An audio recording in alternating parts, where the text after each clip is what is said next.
Takshashila school Halvad online એજ્યુકેશનમાં તમારું સ્વાગત છે। ધોરણ 4 વિષય ગુજરાતી, તેમાં આપણે દ્વિતીય સત્રની શરૂઆત કરીએ છીએ। તો એમાં પાઠ 8 પત્ર લખવાની મજા। હવે આપણે હાલના સમયમાં જોઈએ કે જે દૂરભાષ યંત્ર એટલે કે જે મોબાઈલ છે, તો એ મોબાઈલથી કોઈ પણ વ્યક્તિ છે એ દૂર રહેતા પોતાના સ્વજનની સાથે એ વાતચીત કરી શકે છે, તેમજ એને જો કંઈ સંદેશો આપવો હોય તો એ મોબાઈલમાં આપી શકે છે અને સામેવાળો વ્યક્તિ છે એ પણ તરત તેને જોઈ શકે છે અને એ સમજી શકે છે।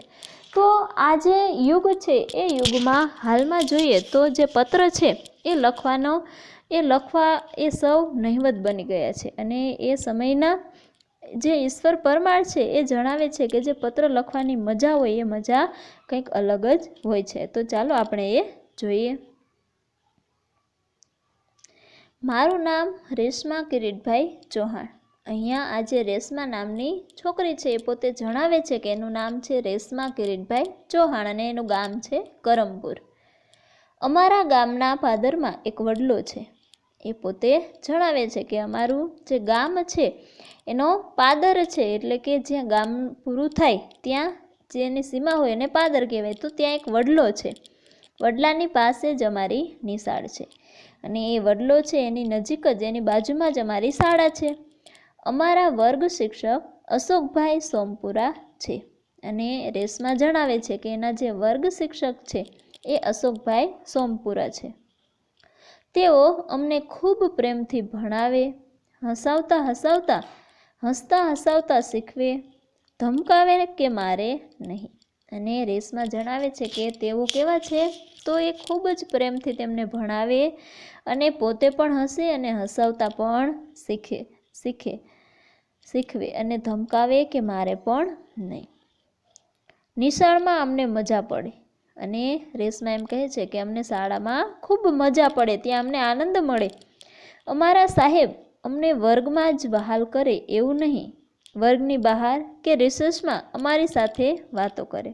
અને એવું પણ જણાવે છે કે અમારા જે સાહેબ છે, શિક્ષક છે, એ ખાલી અમને વર્ગમાં જ વહાલ કરે એવું નહીં, પરંતુ જ્યારે અમે વર્ગની બહાર હોઈએ, રિસેસ સમયે પણ એ શું કરે, તો એમના વર્ગ શિક્ષક છે એમની સાથે વાતો કરે।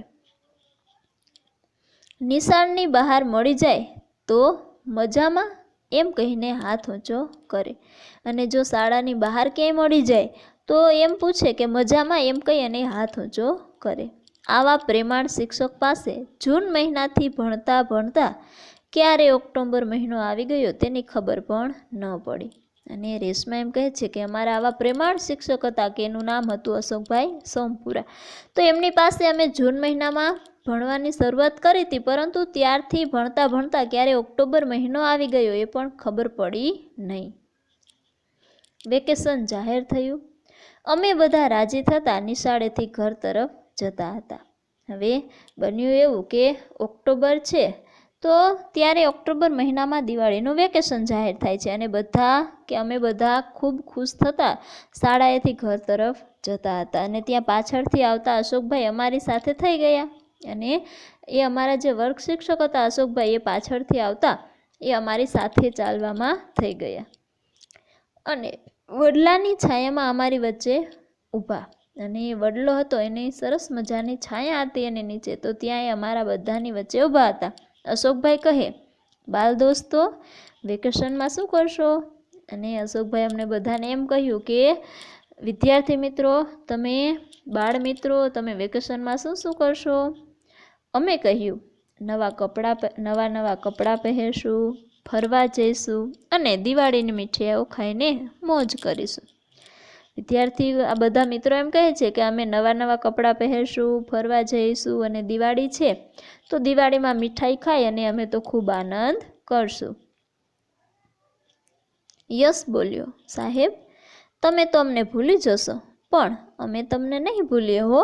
અને એમાંથી યશ છે એ પણ એમ કહે છે કે સાહેબ તમે તો અમને ભૂલી જશો, પરંતુ અમે આ રજાઓમાં પણ તમને ભૂલીશું નહીં હો।